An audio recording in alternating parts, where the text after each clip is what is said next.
everybody, and welcome back to another episode of InPhase, the Cycle Syncing podcast. My name is Lauren Cortizo. And mine is Robin Dibovic. And InPhase is a podcast, a community, and a space for women who are passionate about all phases of their bodies, their cycles, and their lives.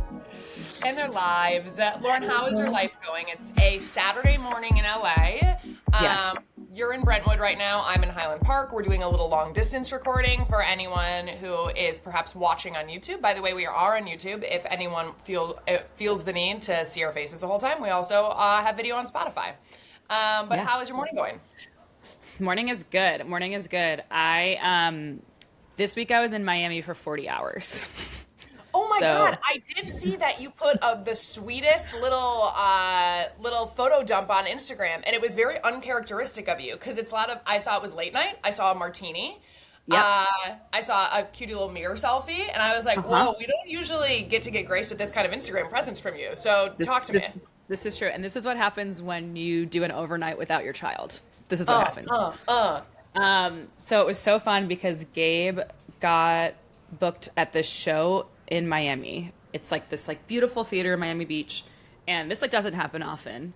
But usually if he books a show, they'll fly him out, they stay in a hotel. But this was a nice hotel. Hell yeah. So, and they offered to fly me out. So I was like, yeah, let's go. So we planned a situation where Carmen stayed with her grandma, and Gabe and I flew to Miami on Wednesday. We got there at 4 p.m. We landed. I instantly was on calls. Gabe goes to the theater to warm up. He does his show. It was so good. And then we had that night and the next day, and then we're flying out the next morning. So it was jam-pack everything in. So it was so fun. That night, my aunt and uncle, who are in their 60s, who live in Miami, they're true Miami Cubans. They came to the show. The show wrapped at 10:30, and they were we want to take you to dinner. And I was like, it's late. It's okay. They're like, no. We need to bring you to the world's most famous Cuban restaurant if you're here. We have to bring you. So it was so cute. So they drove us through Miami, brought us to Versailles, this famous Cuban restaurant. We got Cuban sandwiches, got pastelitos, got home by 1 a.m. And the next morning we just went to the beach, ate ceviche, went to a steakhouse. It was so nice and so crazy to not have child. I'm so used to us just juggling logistics, and it was awesome. It was a magical little vacation that we didn't even really know we were gonna have, and it turned out to be paid. That is the money moment right there, quite literally. The fact that you're getting away. You have a village too, so the fact that Carmen can go to her grandma's, that's incredible. You bop down to Miami on someone else's dime, have a great time with your husband, bop back. Do you miss Carmen when you're away like that, or is it? And obviously, you always miss your child, but is it oh my God, I need to get back to her? I'm at the beach looking at pictures of her, or are you no, I'll take this 40 hours, I'm good. Both. Yeah. And that I found myself looking at photos of her every 15 minutes. But at the same time, it was so nice to be okay, what do we want to do? And not have to think about any logistics. Yeah. So it was great. And it's fun in that she was staying with Gabe's parents, and she is with them 3 days a week. So I'm not worried about how she's doing, if she's feeling comfortable, if she's going to sleep. She's very comfy there. So it wasn't if it's a new babysitter or something, I think the whole time I'm a little bit she okay? Everyone cool? Is everyone vibing?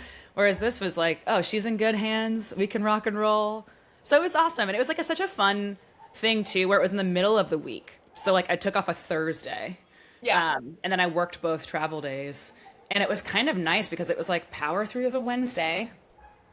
And then to have a random Thursday off, and then you get back in and dive in on Friday, but then you have the weekend still greeting you. Yeah. It was really lovely. So I'm feeling honestly, I'm all that. I feel I have so much energy now. I feel I was so revived by having my 40 hours. God. I am so happy to hear that. So happy to hear that. Guys, for those Lauren and I have InPhase meetings every week on Monday evenings. And we met this Monday, and it was one of those meetings where you could just tell that someone is either needs a vacation, needs to rest, a lot going on, busy with work. And Lauren is typically like the most effervescent, high energy, smiley person ever. And you could just tell there was something like a little bit, it's like, this girl needs a fucking break. And she got her break. Got a break. Oh, I'm so happy to hear that. That's amazing. Thank you. I feel very grateful. Very grateful. You're kind of giving like beach energy right now too, with this like silk bandana that you have wrapped around your head and the braids. It's very much so like island culture, cool girl, don't have a care in the world. You seem like you still have a child in childcare right now by the look of you, and I like that. No, I love that. Yeah, I was reminded in Miami, like from like a fashion POV, it's so fun. Everyone has like their silk scarves and their headpieces, which I was like reminded of. Oh, love this. And then also it's actually funny. This morning, I was on my For You page and I came across this influencer who posted a carousel, and the first image in the carousel was like trends I absolutely hate. Is and it I was silk like, you got scarves? me. And the first one was like bandanas, and I was like, Bad. Love them. I was like, already, not on my team. I love them. Here's the thing about a silk scarf. You can wear it as a shirt. You can wear it around your neck. You can wear it in your hair. You can wear it to cover up greasy hair. Tie it around the ponytail. Tie it around the bun if you want to be French. You can tie it around your bag. You can use it as your bag. 100%. Tie it around your waist. Silk scarves are like the most utilitarian, cool girl purchase that you can possibly have. Couldn't agree more. And especially when you're traveling, because they're small. You can like to me they're the best like travel accessory. But I will say, so this post, so it said silk scarves, and I was like already mad, but what else do you have for me? And the next thing was like bloomer pants, and I'm like, I could go either way, but I think you're wrong. Are bloomer pants like the short girl pants that like look like underwear bloomers from like the 1800s? They're like big, but then they kind of like go down like towards the ankle, which I'm like, I need to look this up. I'm not familiar. Just bloomer pants, and I was like, Scroll again. It was graphic tees, and I was like, "What? Where are we talking about?" Is she coming for you specifically? I was like, "What are we talking about?" Scroll again. Mary Jane's, and the comment said it was Mary Jane's, and then she wrote, "What is this, school?" And I was like, "This girl is." Wait, so she's saying you can only wear Mary Jane's to school? But I also really like that comment. What is this? What is this, school? And I scroll again, and she's wearing an outfit with all of those things. Okay. And I was like, this girl, I think, earned a follow from me. Honestly, the rage bait to the click through there and the full carousel scroll through, that's genius marketing. So we should reach out to her and see if she wants to help out on the pod, because that's nice. She was brilliant. I like that thinking. Also, you're giving me inspo for what I want to wear later today.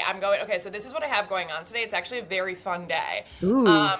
Earlier in the week, my friend Kate reached out to me, and she was like, if anyone doesn't remember Kate, she's the one I got food poisoning with in Cabo a few weeks ago. By the way, was going back and forth with Nobu Cabo. I'm saying it out loud for everyone to hear it. Don't say that. I'm blasting you guys on my giant podcast. Nobu Cabo. Remember, we got food poisoning. They were doing maintenance at like 4 a.m. Half the hotel was under construction. All of these things. Yeah. Their concierge service, which is part of the process there, was closed for us. Refused to do anything for us after like 4 emails of being like, guys, come on, this is crazy, help. And they sent back like the most like condescending, yucky response. So you've made an enemy for life out of me, dude. And I'm gonna get in there and be a little Google review warrior. There you go. I did not enjoy my experience, and I'm telling my podcast about it. But all that to say, it's in the past, it's fine.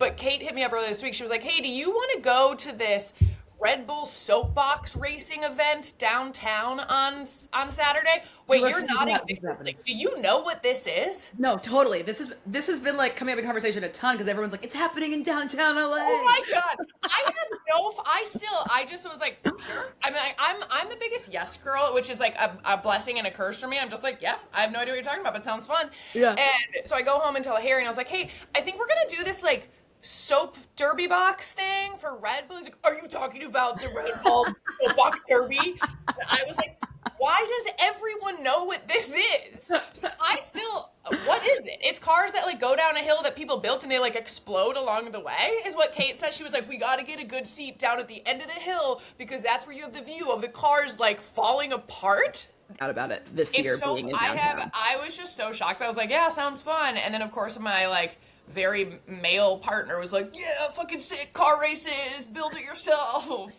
Is he going? Yeah, he's going with. Vibe. Yeah. So we're doing that right after this. And then, you know Matt Miller. We have another friend just name dropping Yeah. people all over. I like to name drop people on the pod because then I get to know if they actually listen to the episode. It's a test. Because if you heard it yourself, you would say something. Yep. So Matt, we'll see if you're listening. He usually does listen, which is great, I think. By the way, allyship for men and gay men, especially who aren't going to have a female partner listening to the podcast about women's reproductive health and cycle syncing and period health, Seriously. go off. We love you guys. Seriously. Uh, is an entrepreneurial brain and very creative. He's like always painting. He just started a Substack called Mutual Interest. Everyone should go listen to that or read it. Sorry, it's hysterical. It's a really beautiful, witty social commentary on just like pop culture. And he, in his downtime, is starting a small batch limoncello business. So he's hosting a limoncello launch party at his house later today. It's called Goose Juice, and I am just absolutely thrilled, and I can't wait. Wait, what's it called? Loose juice? Goose Juice. Goose juice. Wait, Yeah, that's so everyone go fun. follow Goose Juice on social, and then Mutual Interest Substack for Matt Miller. You won't regret it, but I'm stoked. A limoncello launch party? Okay. After So a you're Red going Bull from- Fox Derby race? Okay. I was gonna say, I feel like you have a fantastic Saturday planned.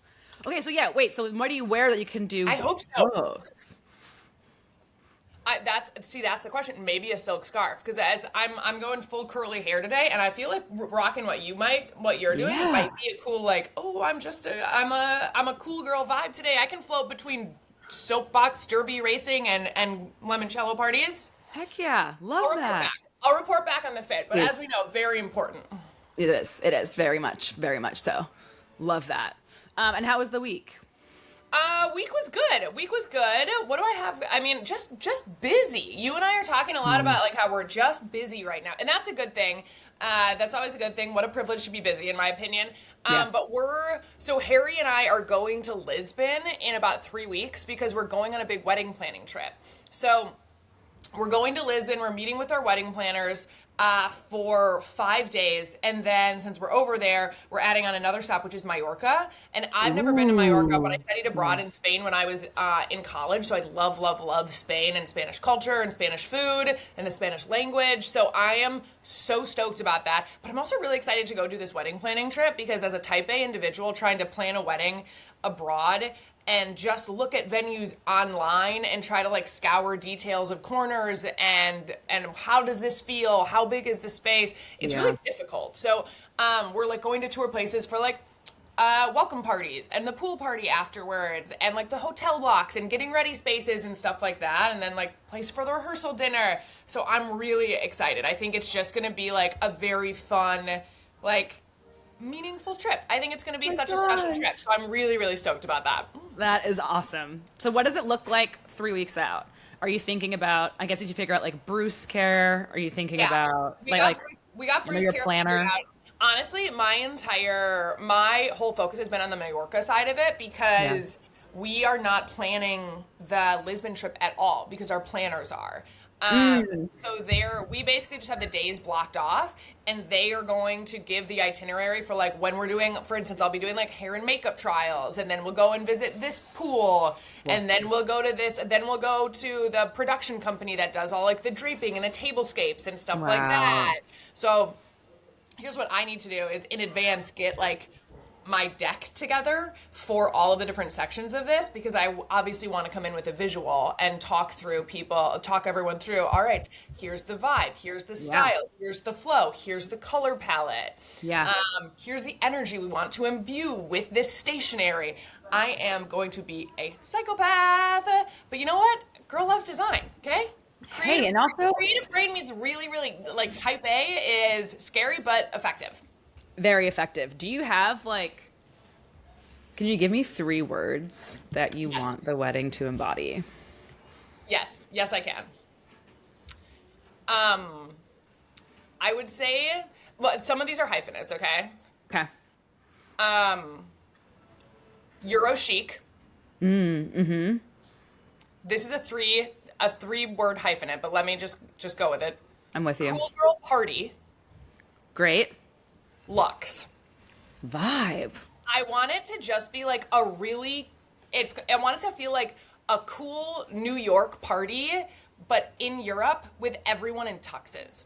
And I want people to walk out like oh, that was the best party that I ever went to, but also just a really chic vibe. Yeah. Yeah. Yeah. Oh my gosh. I love it. Is it going to be like black tie? It's going to be black tie optional.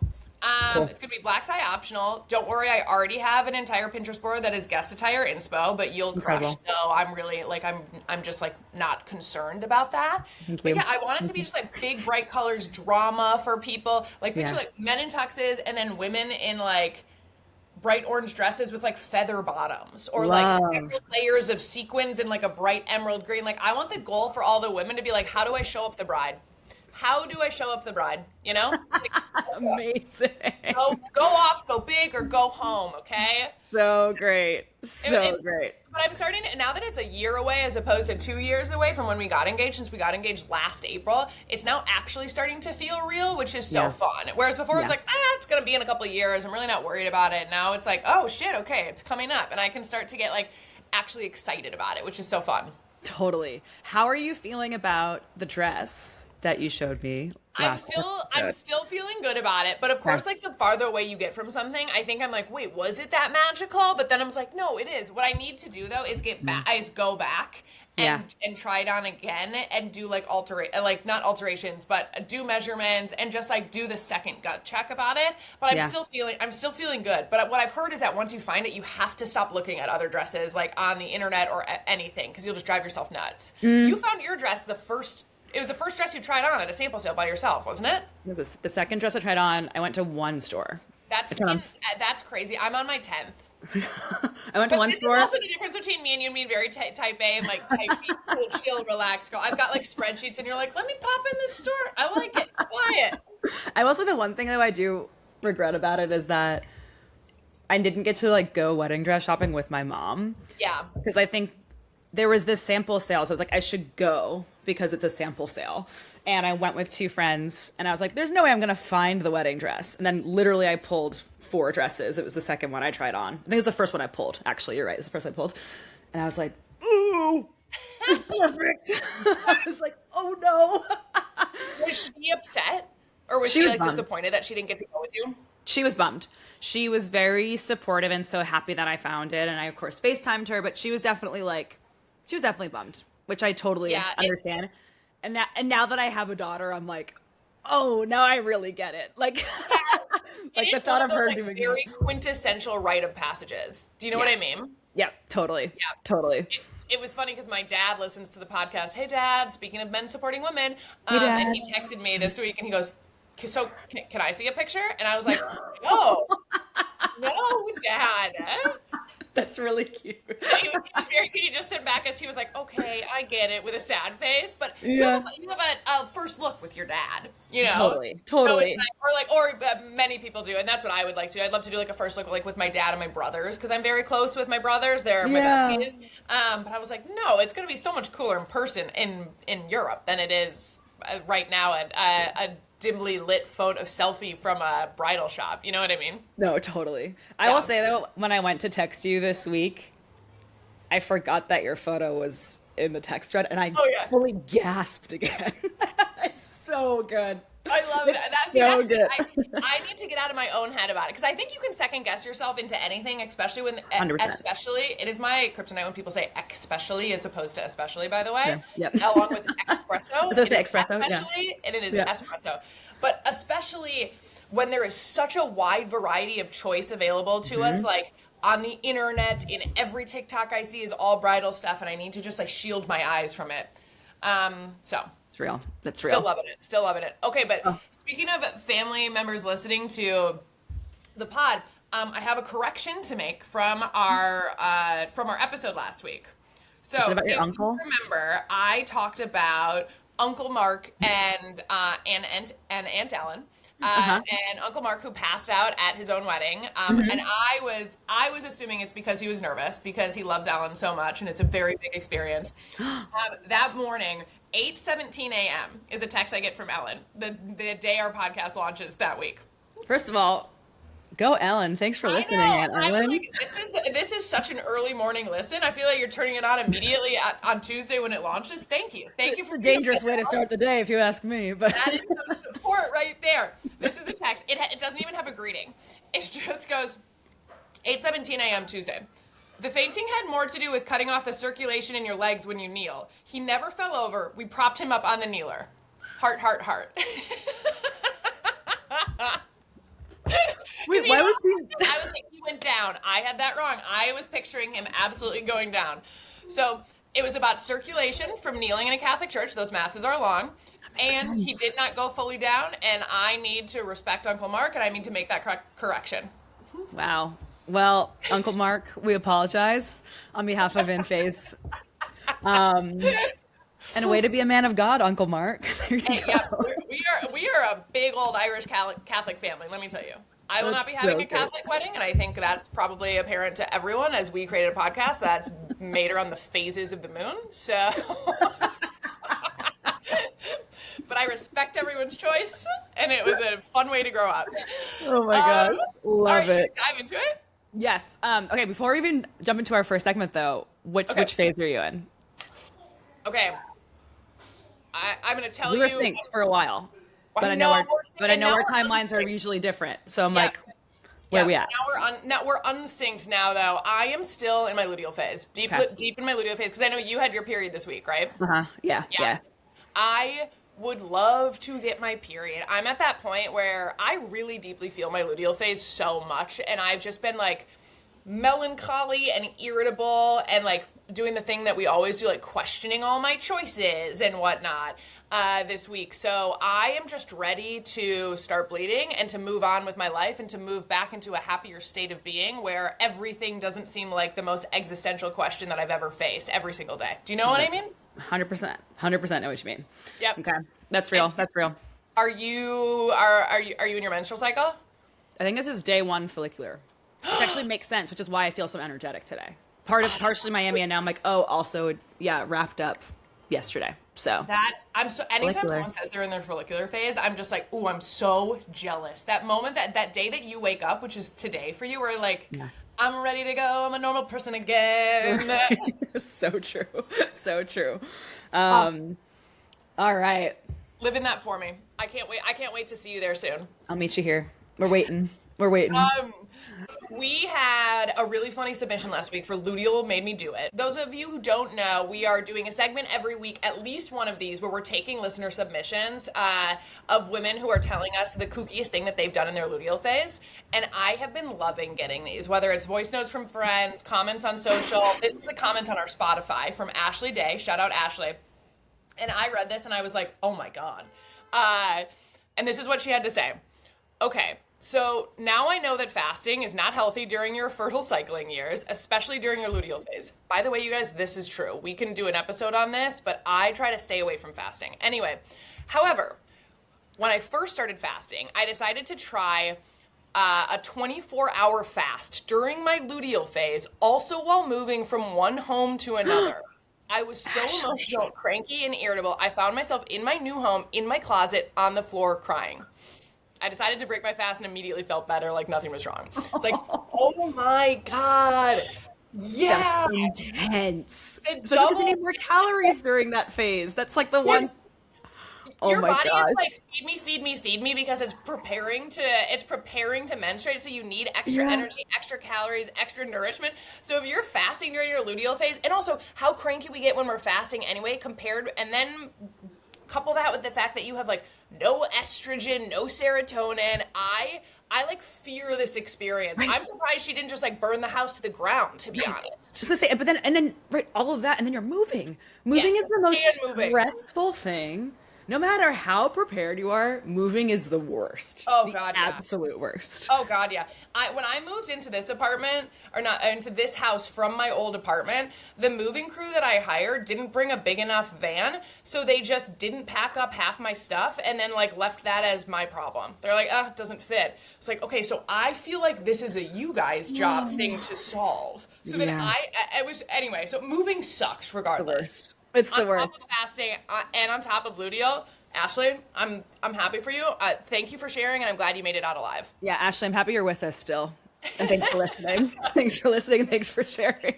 And you guys, please continue to drop a comment on Apple, on Spotify, on YouTube, send it to us on social, DM it to us. We love hearing these, and we're Yeah. going to continue to just have at least one or two every episode. So great. So great.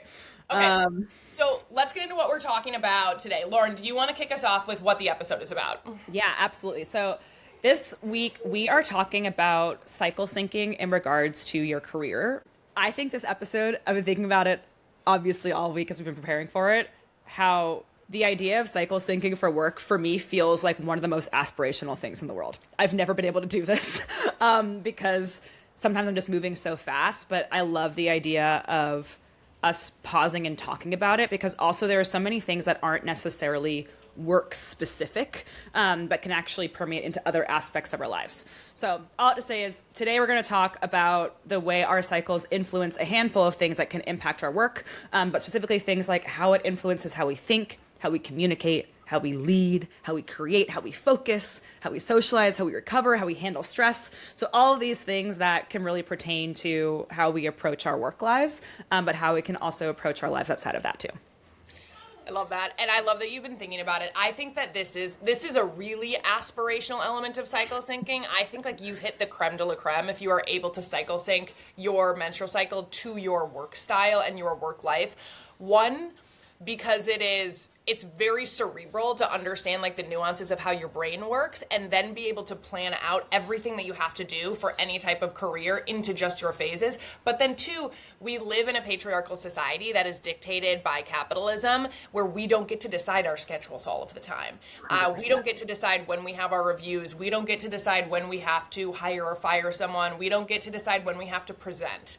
At least most of us don't. If you are a woman who is an entrepreneur, who works for yourself, who is autonomous, a freelancer, or someone who only works with women, and you can implement this into your day and into your working style, that is incredible. But I also think the more that we can have this conversation in the workplace with coworkers and be open about this whole idea of removing stigma around removing this TMI about periods and about cycles is only beneficial, not only for women, but for the collective society as a whole, because if we're working better, society functions better.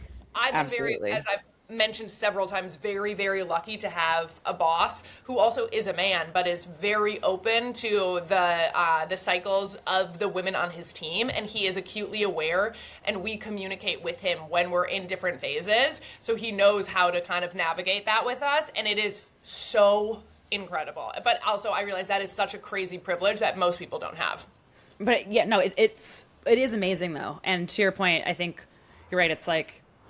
It's such a privilege in general to be able to schedule work lives around our cycle. And then also everyone has different jobs and different careers, and work may look different for all different types of people. Like you and I both work in the marketing space. We spend a lot of time on our computers, answering Slacks, sending emails, doing presentations, building decks. Do we ever? Yeah. Some people are up on their feet all day. Some people are working overnight. Like it looks completely different. So I think like, want to acknowledge like from this POV, like our perspectives are going to be mostly focused in our lives and what we know. But I think it's a really interesting conversation to have. And to your point too, it's like, as we know, systemically, the workspace hasn't been built around catering towards women. But it's cool seeing, I don't know, I'm seeing like newer companies have like PTO for menstruation. I've seen that, like, which is really, really cool. And like acknowledging that in benefits, which is amazing. And so to your point, the more we can talk about it, the more we can just raise awareness and then hopefully change how we think about what we need to be able to operate at our best. Agree. And I think that going to your point about talking about it and opening up dialogue and communication around it, I think that you can do that in small ways that have big impact, even if it's starting in little corners of your working life. Like you and I, for example, have a working partnership on this podcast, and you and I are so open with each other about where we are at in our phases, so that one person can pick up the slack when the other person is deep in luteal phase and needs more rest, or is irritable, or is going to respond better. I think, and with you and I both, I think we can tell when one of us is in our follicular phase. All of a sudden we've got like 17 inboxes or 17 emails that are filling up inboxes. We're planning, we're outlining all of these things. So even opening up communication, if you can, with coworkers coworkers or with people that you have small working relationships with, and just have a mutual understanding that there is a difference in our mood throughout the month, and thus our working styles can really be a great place to start. Love that. Totally agree. Okay, so before we start, maybe we can talk about the framing of this episode. Yes. Because we want to make it really clear, while women are not, again, we're not like on a linear path when it comes to our energy and how we operate, because of the fact that our bodies are doing a lot of different things depending on where we are in the month. That's the whole point of why we have this podcast. So we want to make it clear that this episode is not about saying women are less capable, you shouldn't work during certain phases, your hormones control you. That's not what we're trying to do. This episode is really about understanding your nervous system, understanding what's happening with your body hormonally, recognizing patterns, and then working with your biology as opposed to fighting against it. So again, it's always about how can we maximize our strengths that naturally emerge during the phases that we're in, so that we can, again, just optimize our lives, and then also give ourselves grace when things are feeling extra challenging. Amen. Amen, sister. Okay, so let's just do like a quick mini overview of the 4 phases and what that means from a working style at a very high level, and then we can get into it then with a little bit more depth. So we've got the menstrual phase, obviously, days 1 through 7-ish. This is when you have your period. We call this the inward phase. This is when estrogen and progesterone are at their lowest. This is a time for, broadly speaking, reflection, evaluation, intuition, and slowing down. And we'll get into the whys and kind of deep dive on that in the next segment. But then we have the follicular phase. This is the expansion phase. So this is when your estrogen starts to rise. Lauren is in her follicular phase today. She is feeling great, energetic, spicy. She's looking good. She's feeling like herself again. Estrogen is on the rise. But this means that creativity, motivation, innovation, and momentum are starting to increase. So that's something to really pay attention to when you want to turn the gas on at work a little bit. But then you have ovulation, even better. This is the visibility phase. So this is when your estrogen is at its peak, which also means that your confidence, communication, charisma, and outward energy are also at their peak, which obviously this is a great time for presentations. We'll get into the nitty gritty. And then finally, luteal phase. This is where I live right now. This is refinement phase. So your progesterone is rising, and then your estrogen is starting to dip. This is where you want to focus on details, discernment, editing, and then also boundaries, because this is a good time to protect your energetic space, knowing that you're going to start menstruating soon, and we have higher sensitivity in this phase. I love that. That is very, very true and very real. Yes. So why don't we dive in? Let's start with the menstrual phase. So I just left the menstrual phase. You will be entering the menstrual phase, hopefully sooner than later. Thank you, please, for the love of God. I'm at that phase too, where I'm waking up with light cramping every morning. I don't. Do you have that the few days before? I luckily don't.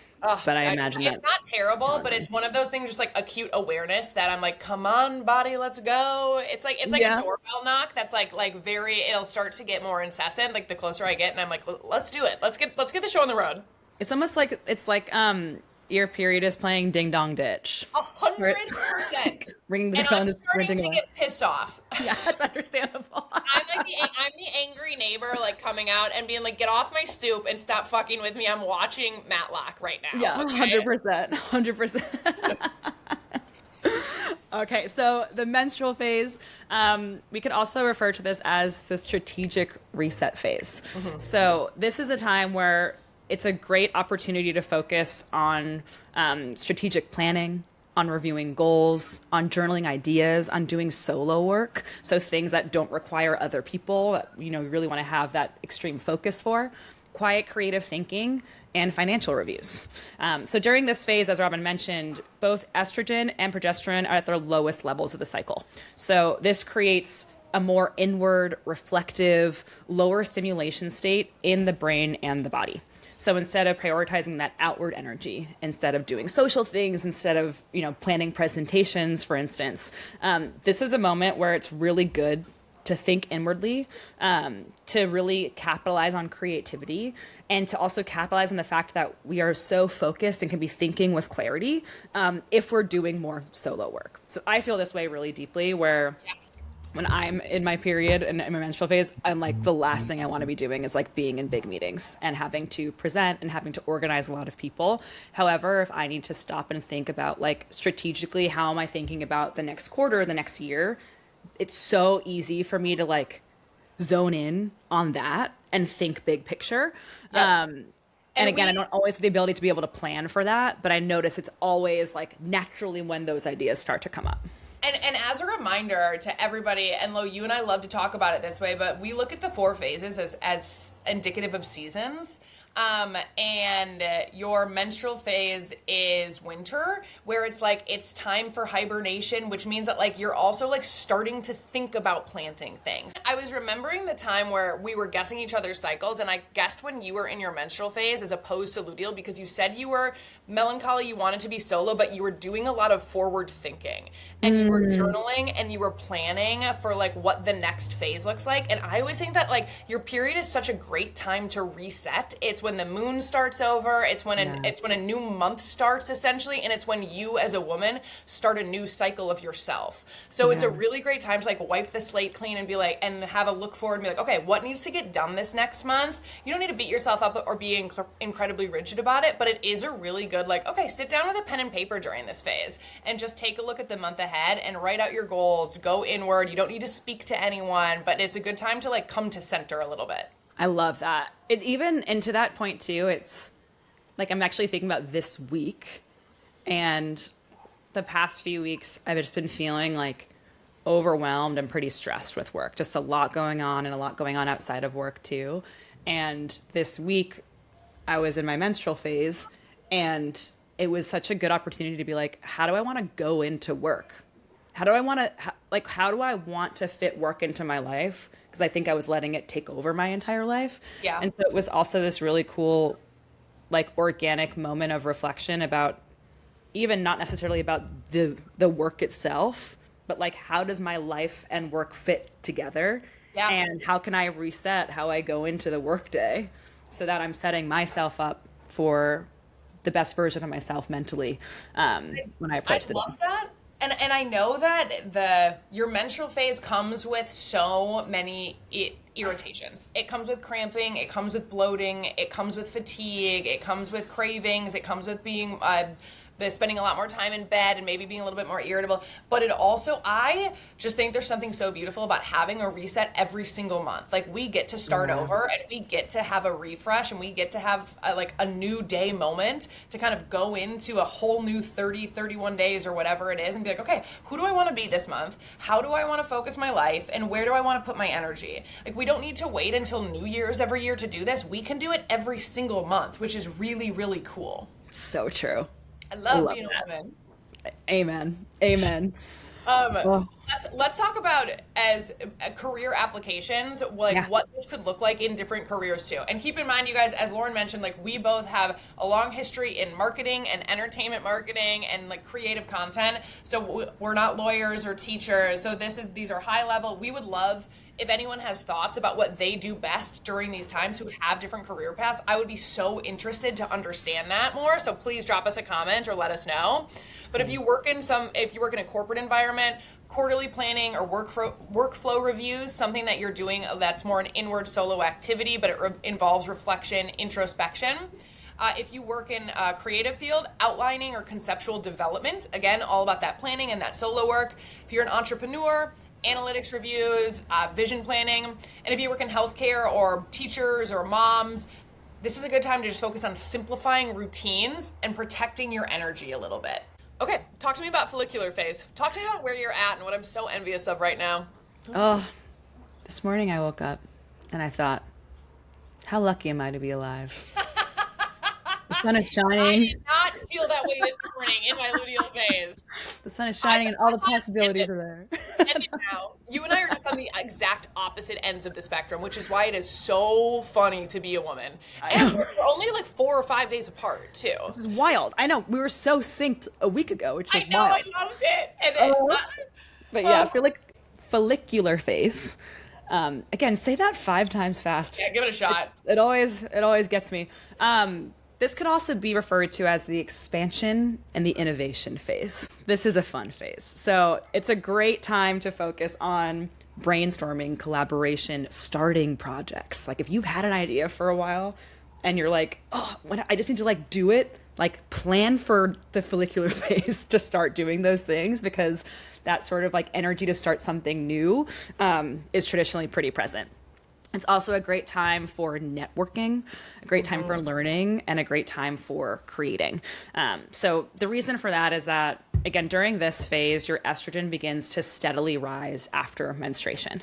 So your energy is increasing. You typically have more motivation, more curiosity, more verbal fluency, and more cognitive flexibility. And what I love about that is like you technically are better at communicating, but you also have the confidence to be communicating more. So all of those things. Can we just live in this phase? So many cool things that like your body is just setting you up to be one of the best versions of yourself. It's like, go get it. Go have that review conversation with your boss right now. Go to that 100%. 100%. And speaking of reviews too, it's like during this phase too, your brain becomes more dopamine sensitive. And so you typically feel more optimistic. So you're more willing to have those conversations that could be challenging because you're feeling more positive about them.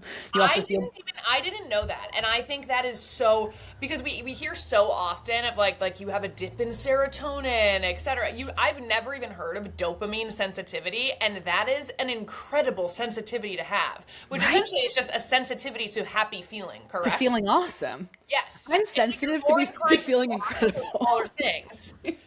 Fucking sick. I know, right? Go follicular. We love her. We do love her. So there's a lot that this phase lends itself to. So again, like brainstorming collaboration. So if it's working with other people, trying to find ways to bring different ideas together, that's a great opportunity for it. It's a great time for innovation, for connection, for forward momentum. And again, you just might feel mentally quicker. Like the ability to feel more cognitively on, to feel more confident sharing ideas, to feel receptive to feedback. It's a really great time to just like really crush it at work when it comes to like how you're showcasing what you could do to other people.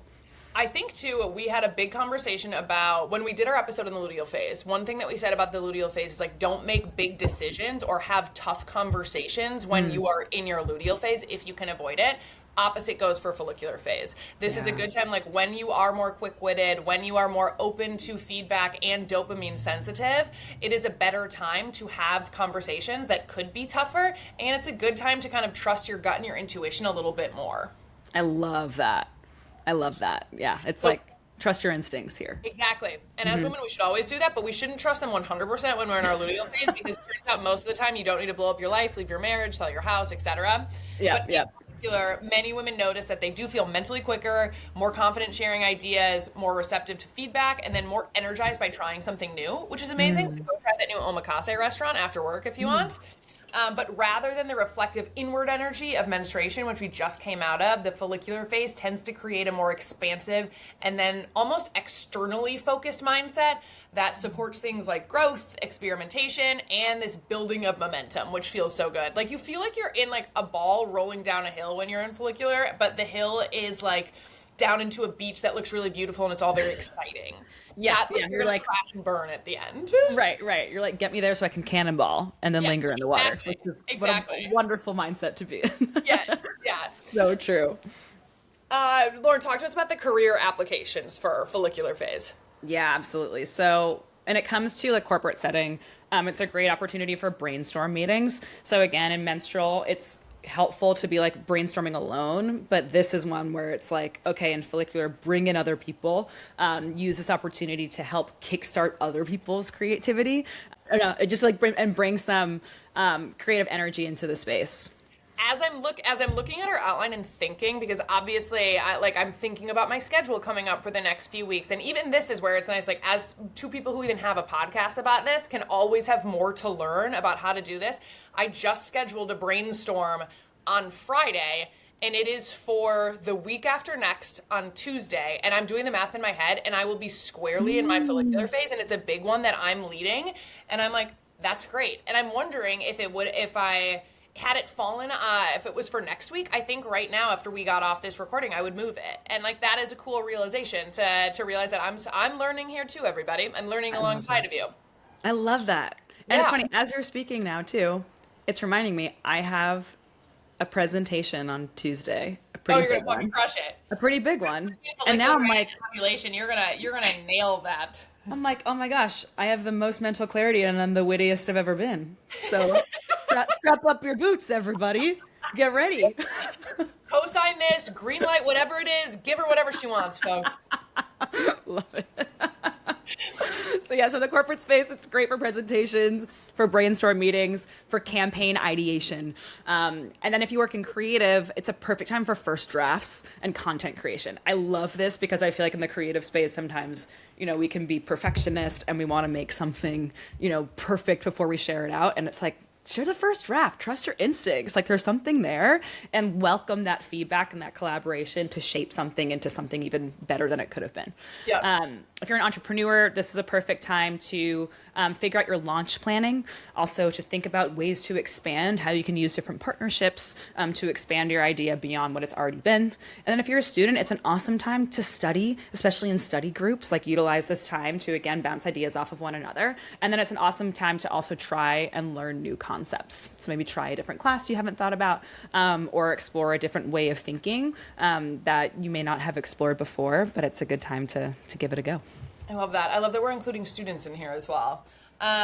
Truth. Okay, so post-follicular, we move into the main character meeting phase. This is main character energy, star of the show. She can do no wrong. She's sparkly. She's magnetic. She's sexy. We don't necessarily want to be sexy in the workplace, but that's still on the table. It is ovulation. We should strike that from the record. I can't say. I honestly loved it. Might clip it. Oh man. So ovulation, this is where our estrogen is at its peak. This is honestly the best that we're going to feel all month. It's also the most magnetic, confident, communicative we're going to be all month. So if you thought you felt good in your follicular phase, just give yourself the utmost spotlight, the 2 to 3 days that you're ovulating. Try to plan every single important presentation into this tiny little window. Probably impossible, but a good thing to aspire to. This is the best time for presentations, for networking, for interviews. If you're conducting an interview when you are ovulating, you are going to crush it. You'll get the job. You'll get the job. Guaranteed. One should be so lucky to have that go on. I honestly. And leadership meetings, this is a great time to be on stage. This is a great time to be speaking to people. This is a great time to be inspiring other people. You just feel confident and communicative. Also, negotiations. This is a really, really good time to kind of put your money where your mouth is and have tough conversations and feel very confident that you'll come out on the right side of it. And then talking about like why it is we feel so good in this phase. During ovulation, like I mentioned, estrogen reaches its peak and testosterone also rises. So that creates the highest levels of confidence, charisma, energy, motivation, and also social fluency of the entire cycle. We talked a lot in our luteal episode about how you have social paranoia and you misread social cues at that time because of the hormonal fluctuation. This is the opposite. So this hormonal combination can increase verbal communication skills, quick thinking, decisiveness, magnetism, and comfort being seen or evaluated by others. And that is such a beautiful thing. So it's like you have this safe space to be in the spotlight. Yeah, absolutely. Absolutely. Yeah, the idea too of like, this is a time where you feel good fighting for yourself. Yes. So negotiations, like this is a time to like ask for a raise because you feel confident that you deserve it, which you do. But then also you trust yourself to be able to like really fight for it. I think what's cool is a lot of women, they'll naturally feel more outgoing, more persuasive, more expressive, and more energized by connection during this phase. So that's why presentations, networking, interviews, leadership meetings, and negotiations will feel more natural and successful because the ability to you get to switch your social brain into a lot of different phases when you're doing a lot of these activities, and you're really set up for success in this phase. And the brain during this phase too, which I find is super interesting, is more externally oriented when you're ovulating. So it makes it easier to command attention, articulate ideas clearly, and build rapport quickly. So if you're ever feeling like you're like witty, you're reading the cues, you're joking back and forth, you just have really good banter, whether it's professional or personal, you're ovulating. That's a really cool perspective. Sorry, Yeah. I like the idea of like, this is a good phase to build rapport. I love the idea of if you're going to be intentional about it, this is a good time to. Exactly. So it's a great time to like have a networking drink or go meet someone that you potentially haven't met yet. If you're meeting with investors, that kind of thing, or if you're trying to do informational interviews to gather information about a potential new career path. But as we're talking about this in comparison to the follicular phase, because they often are so similar, one thing to keep in mind that rather than the exploratory energy of the follicular phase, whereas like you're starting the momentum, you're ready to get out there and start to feel fresh and anew, and you want to create and brainstorm, ovulation tends to amplify like the sheer presence, performance, influence, and interpersonal confidence. So it's a really great 1-2 punch. If you've got some great things going on in the month or that you can plan from your follicular phase into your ovulatory phase, like you're really golden. Love that. Yeah. So like when it comes to career and actually applying it to what your work looks like, it's an awesome time for presentations. It's an awesome time for to ask for a raise. If you need to negotiate anything, like now is the time to do it. If you work in the creative phase, it's a great time to actually take an idea and put it to action. For entrepreneurs, investor meetings. Oh, hell yeah. This is a good time. Or like board meetings. This is a good time. Sales calls. Get your funding, honey. Get that money. This is really, again, an opportunity where you are just on your game. Yep. And so do the things that require your most game. I want to live in this phase too. I'm thinking about, it's so funny doing this when I'm deep in my luteal phase. I'm just longing for these feelings. Yeah. 100%.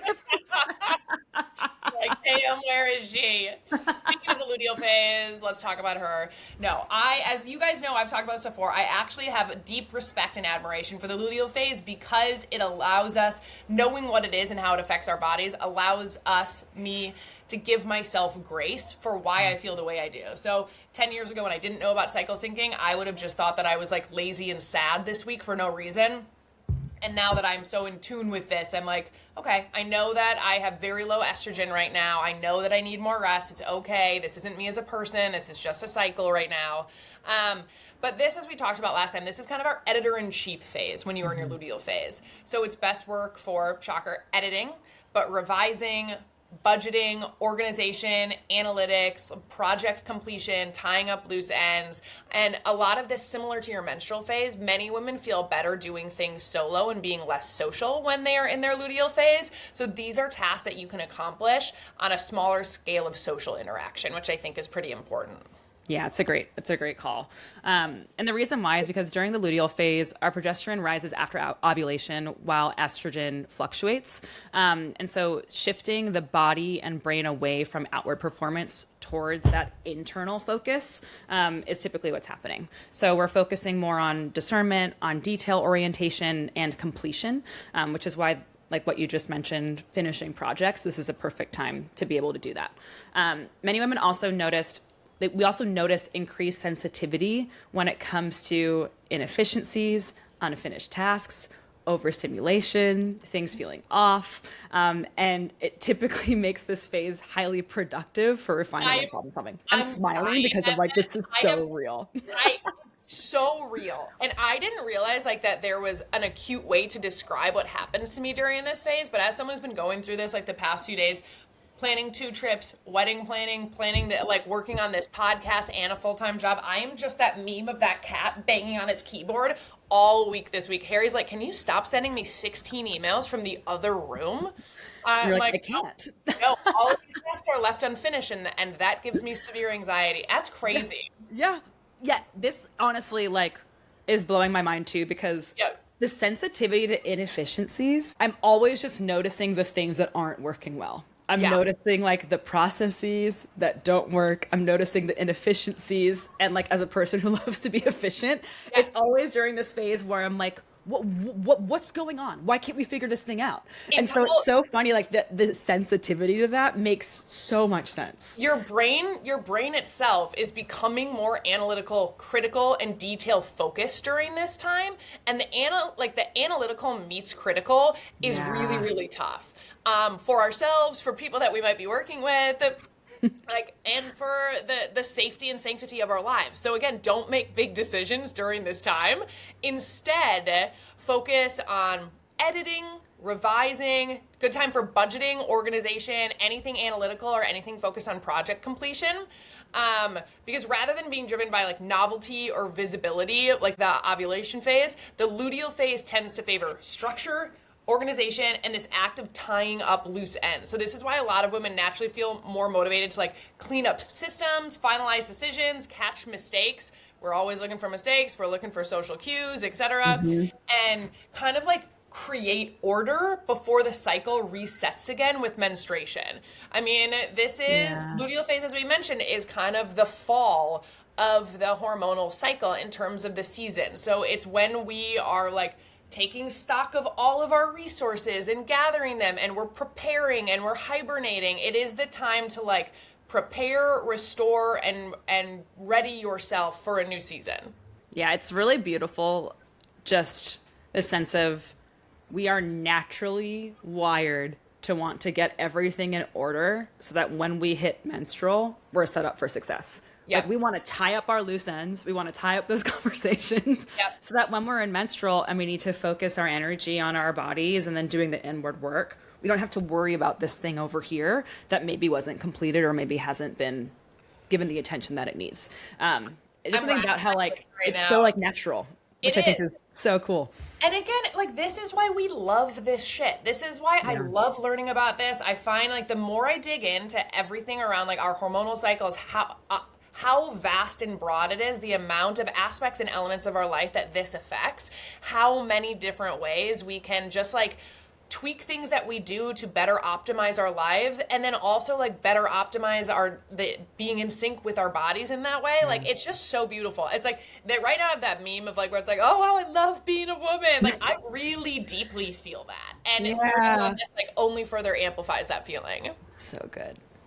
Also, as we're talking about this, I'm like running through a list in my head. Shocker, as someone who is analytical in their luteal phase, I'm like, what else do I need to tie up? I need to transfer my insurance from that car to this car. I need to da da da da da. I'm gonna get off of this call and just like be right back in my computer. Yeah, it's actually funny now. I'm realizing, and I've never thought about this until right now. Like once a month, I like clear my inbox, my personal inbox, because my personal inbox just gets like crazy. I get like too much spam. I need to like figure out how to use AI to triage. Yeah, and so I'm like usually behind on personal emails, and it's like once a month I'll like go through everything organized, and it's during my luteal phase. I never thought about that, but it makes like that's actually so cool. Have you heard about what some women are doing, which I think is so cool, that they're having one admin night a month, where it's when you get together with your friends, and rather than like you hanging out and watch a movie, everyone brings their computers, brings their planners and their to-dos and whatnot, and they just all sit together for a night, a couple hours, maybe a glass of wine, maybe like Sex in the City on in the background, and they do all of the tasks that they've been putting off for the past month, but they do it together. So it's like you have this social time to do it, but you also have dedicated focus time to plan your doctor's appointments, to submit your super bills for your therapy appointments. I'm speaking to myself right now as a reminder to do that. Like booking that flight and cleaning up your inbox. And I just think that's such a cool thing. I've been trying to get one on the books with some of my girlfriends, and it looks like I need to plan it during my luteal phase. That's such a good idea. Isn't it such a good idea? I saw that on TikTok a few months ago, and I was like, oh, that's incredible. Love that. Yeah. Love that. That's a good like InPhase event idea. That is okay. So when we're talking about career applications for like how you should show up in different ways in the workforce in your luteal phase, if you work in corporate, this is a good time for budgeting, for workflow cleanup, for managing that inbox, marking it to 0, like checking off the last things on your to-do list. This is when I do all of my like Anaplan billing stuff that I've put off for the month, where I submit my invoices, I go through my budget and clear out my spreadsheet. It is the bane of my existence, but it feels so good to get it done, and it's something I don't need to talk to anyone else about. It's just like me focused on my computer. You saying the word Anaplan? Does it make your eyes twitch? I literally felt my body do this. Yep. I hate it so much. I'm so bad with math, finances, billing. It's like a joke on my team that it's like, oh, Robin has a finance meeting. She's going to come out palm sweaty, shaking. Like it is. I've never cried harder at work. Yeah, and I cry at work, okay, everybody? I'm a human being. There's nothing wrong with that. That's what the pods are for, right? Exactly. That is what the pods are for. I've never cried harder at work than when trying to figure out a budget mistake that I just could not wrap my head around. Oh, that's real. That's real. But if you don't work in corporate and you work in creative and you're a lucky person, revising scripts, if that's something that you might work in, like polishing up deliverables, it's really just fine tuning at this stage. That's really fun and important. If you're an entrepreneur, tightening up systems, reviewing expenses. Again, like budget work is a really easy thing to do during this phase that doesn't require external social work, and your brain can work really well with. And if you work in something like the service industry, protecting boundaries as much as we can do that. Don't pick up an extra double shift if you don't have to at this point. And prioritize like rest and recovery. This isn't the time to be like really pushing yourself to get the highest amount of gross tips or whatever it may be, or like an extra pick up an extra shift here and there. Like this is a time to kind of like focus on yourself and reset and get ready to kill it in the next week or so. That's great. That's great. And I know we talked about at the very beginning how this is like one of the harder ones to plan for, just because not many of us are fully in control of what our schedules and work life looks like. But let's talk about some of like the practical ways that we can try to think about cycle syncing when it comes to work. I think the first one that we always talk about is just being aware. So just being aware of where we are in our cycle, to help create more grace. So like if you have a review and you're feeling extra sensitive about it, but then noticing that you're in luteal, that can help create some grace, for understanding how that went. So just the idea of, again, being aware of what our bodies are doing, I think is one of the strongest ways to help think about how we can be applying different practical tips to make our lives feel better when it comes to the workplace. And then also just tracking patterns, as we've talked about, like just being aware of how am I feeling during certain phases. So do I feel really good doing a brainstorm during this time? Does it feel like meetings are really hard if I'm on day 31 of my cycle? And yeah, right, exactly. So, yeah. So just tracking patterns and creating that awareness, doing that for a few months is already cycle syncing and already setting you up for success. What I will say too is I'm a very visual person, and the iCal or Google Cal has different color coordinations for what you can like place on as an event or as a week-long thing. I do a different color for each of my phases during the month. So it's like light pink menstruation, orange follicular, bright yellow ovulation, blue for luteal, and just seeing that strip of color along the Google Cal as like a high level 30,000 foot visualization for what the month ahead looks like, and then noticing what I have on my calendar during those color coordinated chunks is really, really helpful. Because even if this comes to social stuff too, if I notice I've planned 3 dinners out when I'm in my blue luteal phase, I know I need to move those to another section of the month, another color that is not blue and low and inward. And the same thing goes for, I think, taking a look at your work calendar. Even as Lauren and I were just talking here, me realizing and noticing that I have this brainstorm, it's going to land right when I'm in that orange yellow of follicular and ovulation. Like, that's incredible. But if you can look at the calendar the month ahead from a 30,000 foot view in a visual way that your brain recognizes and makes it a little bit easier to potentially shift things around, that's something that people can try. Love that so much. I want to do that now. That's such a good idea. Just like, even just training your brain to like see a certain color and sort of knowing what to expect. That's super exactly smart. And people can pick different colors that like represent them too. Like, for instance, like purple represents royalty. Maybe you want to use that for ovulation, or like green represents like money, and that's when at your best when you want to negotiate. That could be an ovulation color too. A deep dark maroon for just like kind of like this like intensity could represent luteal or menstruation. Anyway, I don't need to talk you through colors, but there's a lot of different options. No, I love that. Well, and as you're talking to, it's making me think about like how we can also be utilizing AI to help with this. Like, there's so many calendar integrations, like whether it's like with Claude or Gemini. Like, I use Claude to like look at my calendar all the time and be like, hey, I need to set like more about how you use it, because I haven't gotten into the calendar side of it, and the way that you've used it is so smart, and I need to pick your beautiful little brain about it. We should chat, but it's really cool, and like it can basically like triage your meetings for you. So that, I don't know, there could be something interesting about like how can we utilize like even those LLMs to basically help be like, okay, hey, like give us a heads up on meetings during certain phases. Oh, that's really smart. Just to prep us. You know what I mean? More to come on that as Lauren and I dig into that too. Yeah.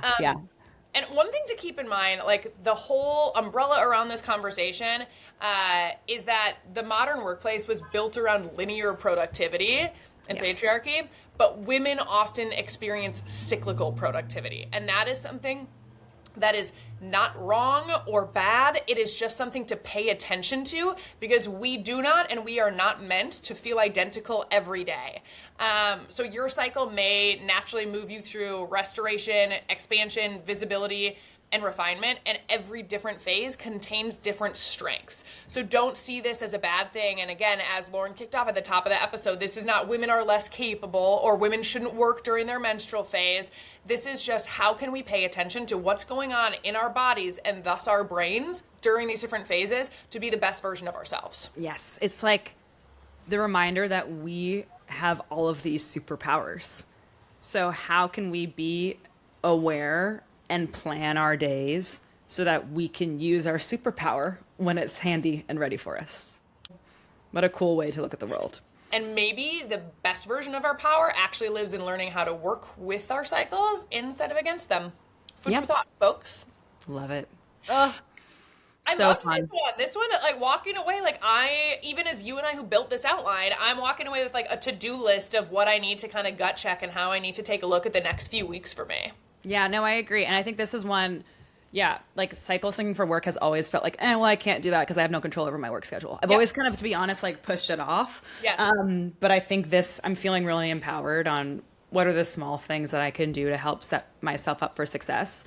And instead of just saying I can't, like find the areas where I can, and really see how we can optimize. And again, it's what you and I talk about all the time. It's start small and find a little way, find a micro way to integrate this into your life, or find a way to just test it and see if this is helpful. Even if it is just color coding your calendar, that's something that anyone can do, you know? So even if awareness is the first step, that's incredible.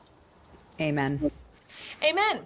You guys, thank you so much for tuning in and listening to another episode of InPhase, the Cycle Syncing podcast. We are on YouTube. Please like, comment, subscribe. It really does wonders for us and our reach. We are also on all social at InPhase Pod. And if you could please like, comment, subscribe on Spotify, Apple, wherever you listen to your podcasts, that also does wonders for us as we're trying to grow this bad boy into a cultural phenomenon. Yes. And give us a rating too. That also helps. But thanks for hanging out with us. We're super grateful for your time. Attention is one of the greatest gifts. So appreciate you being here. I love it when you always say that. It is true, and it is so beautiful. We really do appreciate your attention. It's so fun hearing from people who listen to the episodes week after week and find something either funny or useful or helpful in their lives. So that means a lot to us. I am at Robin Dibovic on all of my socials if anyone wants to connect with me there. And you can find me at Lauren Cortizo. And we'll see you next time. Bye. Later. Thanks for listening to InPhase, the Cycle Syncing podcast. You can follow us on TikTok, Instagram, and YouTube at InPhase Pod. Follow host Lauren Cortizo at Lauren Cortizo and Robin Dibovic at Robin Dibovic. Thank you to our producer and social media manager, Sydney Rojas. And be sure to follow, subscribe, and give us a rating wherever you listen to your podcasts.